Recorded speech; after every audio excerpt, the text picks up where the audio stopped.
প্রিয় দর্শক, আপনারা এখন যে নাটকটি উপভোগ করবেন এটা দেখতে পারবেন যে আমাদের বাংলাদেশে অনেকের স্ত্রী বিভিন্নভাবে প্রলোভনে পড়ে বাইরে চলে যায়।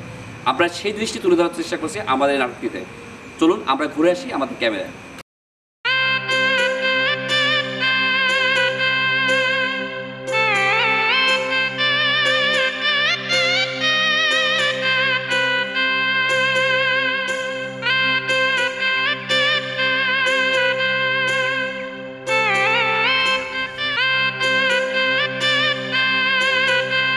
লজ্জাবতী কন্যা, ঘুমটা ফেলে মুখটা তুলে আমার দিকে একটু তাকাও।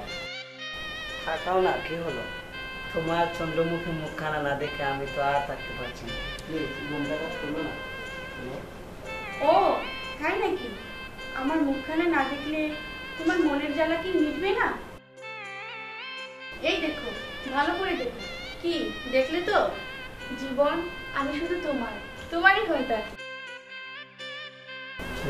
তুমি আর আমি সারা জীবন একসাথে থাকি। জীবন, তুমি ঠিকই বলেছ। কেউ কোনোদিন আমাদের এই পবিত্র বন্ধনকে ছিন্ন করতে পারবে না। আমরা সারাটি জীবন একসাথে এভাবে কাটিয়ে দেব। সারা জীবন তোমার বুকের মধ্যে আমাকে জড়িয়ে ধরে রেখো, এভাবে জড়িয়ে ধরে রেখো। সুইটি, আজ আমি আর তুমি শপথ করি, হে খোদা, যতই বাধা আসুক না কেন আমরা একটু অন্যকে ছেড়ে যাব না। জীবন, তুমি ভেবো না, আমরা সুখে দুঃখে সারাটি জীবন একসাথে কাটিয়ে দেব। সত্যি বলছো?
জীবন সাহেব কোথায়? জীবন সাহেব?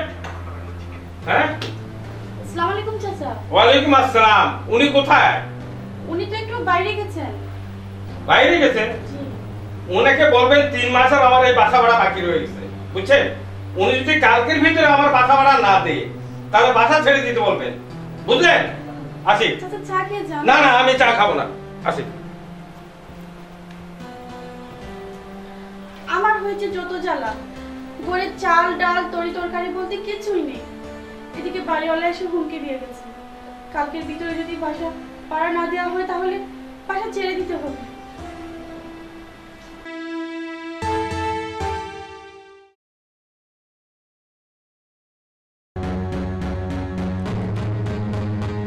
কি শুরু করেছো তুমি?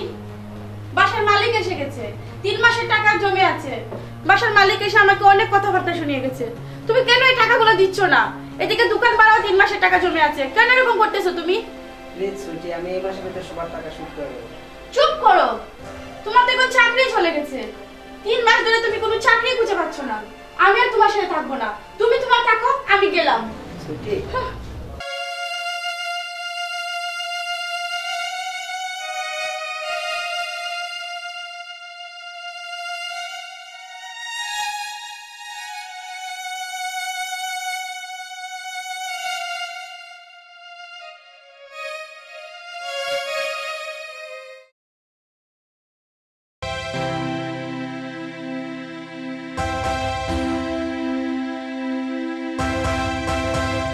কালকে চলে যেতে হবে। আরে মনির ভাই, আপনি? আমি সব কিছু শুনছি, চিন্তা করবো না, আমি আছি তো। কি বলেন মনির ভাই? চিন্তা করবো না, ঘরে চাল ঢাল খরচপাতি কিছুই নেই। হে খুদা, আমি কোন বিপদে পড়েছি। এখন আমি কোথায় যাব, কার কাছে যাব? জীবন কই? ও আর কোথায় যাবে? চাকরি বাকরি হারিয়ে রাস্তায় বেকার ঘোরাফেরা করতেছে, হয়তো কোথাও চাকরি খুঁজছে। ভাবি, জীবন ছেলেটা অনেক ভালো, আমি জানি। সব ছিল, ঘুষ খায় না। ভালো মানুষের কোনো সময় ভালো থাকে না। ভাবি, অনেক সুন্দর কিন্তু আপনার রূপ, আর রূপটা কিন্তু নষ্ট করার দরকার নেই, সময় আছে, ঠিক আছে? এগুলা বাসা ভাড়া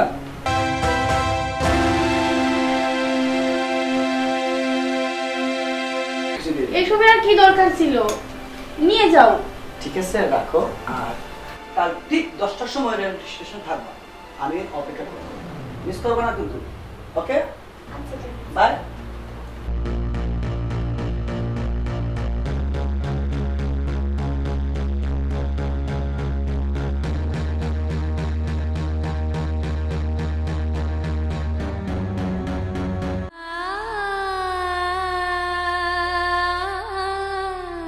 কোথায় যাচ্ছ?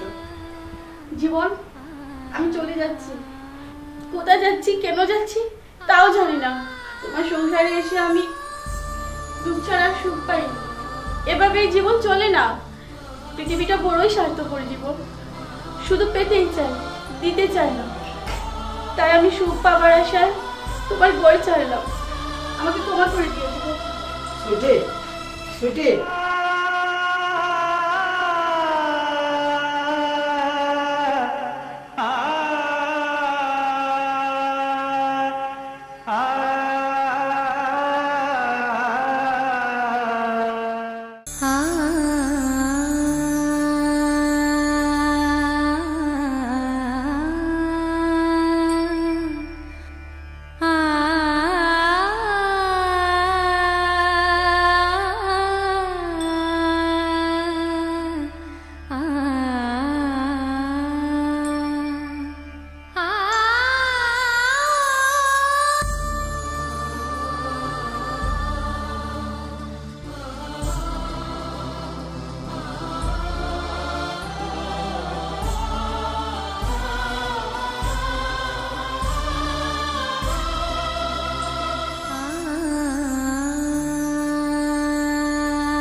সুজনের আব্বা, চিন্তা করিও না, আল্লাহ তোমারে আর আমারে বহুত সুখে রাখছে। খাই আর না খাই আমি তোমার খান্দাত, তুমি আমার খান্দাত আছো। কত উড়াউড়ি করো কেন? খাও, ও খানি লাগে তো সব সুজনের বাপ, খাও। মনে খুঁড়া খোবালি করে আইসো তুমি, বুঝছো নি? না পারি তোমারে খাবাইতাম, না পারি আমি খাইতাম। আল্লাহ আমার ফঙ্গও দিছেন বানাইয়া। দেখো সুজনের মা, খালি আমারে সাহায্য করিও না। দেখো একটা কথা কই, আল্লাহ তোমার রূপ যৌবন সবটাই দিচ্ছেন সুজনের মা। আমি ফঙ্গু মানুষ, আমার লোকে খেনে থাকো চাই। তোমার রূপ যৌবন আছে, আমার লোক ছাড় দেও। একে একে করে আমার লোক বাচ্চা কাচ্চাও গেল, মা বাপও গেল, সবই গেছে। আমি দোয়া করি, বুঝছো নি? তুমি যাও কি আমার লোক সুজনের মা, বুঝছো নি? তা আমার আর সুজনের মা না সুজনের বাপ, তুমি না কইও না। একদিন তোমার সব আছে, টাকা পয়সা, ছেলে সন্তান, মা, সব আছে। আই যে না তোমার কিচ্ছু নাই, কিন্তু আমি সুজনের মা আছি, আমি তোমার বউ আছি তোমার খান্দা। আমি তোমার পালাইয়া যাইতাম না সুজনের বাপ, আমি তোমার পালাইয়া যাইতাম না। কোথায় আছে স্বামীর পাওয়ার নিচে স্ত্রীর বেহেস, আর তুমি পঙ্গু হইলা করি আমি তোমার পালাইয়া যাই মুখি না সুজনের আব্বা। আমরা কবুল কইয়া একজন আর একজনের স্বামী স্ত্রী গ্রহণ করছি, ইহকালে পরকালে দুজন একসাথে থাকবো। তুমি যত হোক আমি তোমারে পালাইয়া যাইতাম না। খাও সুজনের আব্বা, খাও। হে আল্লাহ, আজ আমি ভুল পথে পা দিয়েছি, তুমি আমাকে রক্ষা করলে। স্বামী স্ত্রীর সত্যিকারের বন্ধন কাকে বলে? এই দুই ফকির আমার অন্ধ চোখের পর্দা খুলে দিয়েছে। আজ বুঝলাম স্বামী স্ত্রীর সত্যিকারের বন্ধন কাকে বলে। জীবন তো আমাকে কোনোদিনও আঘাত দিয়ে কথা বলিনি। হয়তো সংসারে একটু অভাব ছিল, তাই বলে ওকে ফেলে আসা আমার ঠিক হয়নি। না, আমি কোথাও যাব না, আমি আমার জীবনের কাছে চলে যাব। জীবন, জীবন, আমি তোমার কাছে ফিরে আসছি। জীবন, আমি আসছি। জীবন,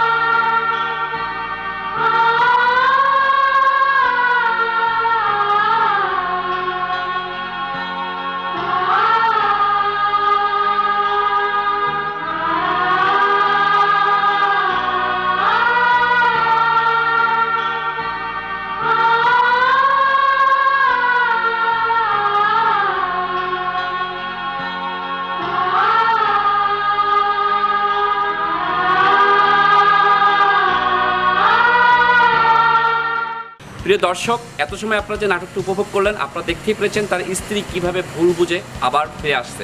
তাই আমাদের প্রতিটি মানুষের স্ত্রী এবং স্বামী প্রত্যেকের ভুল বোঝাবুঝি এখানেই ক্ষান্ত করে এই নাটকের মতো দেখতে চলে আসা উচিত। আমরা আশা করি প্রত্যেকে নাটকটি অনুধাবন করতে পেরেছেন।